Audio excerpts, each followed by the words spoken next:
Razredničarka pokliče mene, pa mislim njega, in pol se cel razred začne smejati. Glede na to, da sem razredničarka šele 2 meseca, jih ne ločim, priznam. Ločim jih samo potem, kako sem jima določila sedežni red v razredu, in če se bi presedla, ju ne bi ločila, tako da bi me lahko okrog prinesla.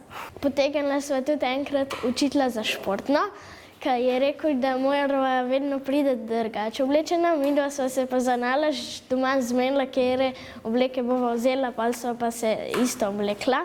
In pol, ko je on videl, da imava iste majice pa hlače, ne?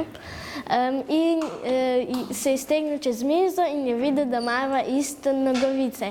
In je udaril z roko po mizi in je rekel: "Pa sem rekel, da morata biti drugače oblečena."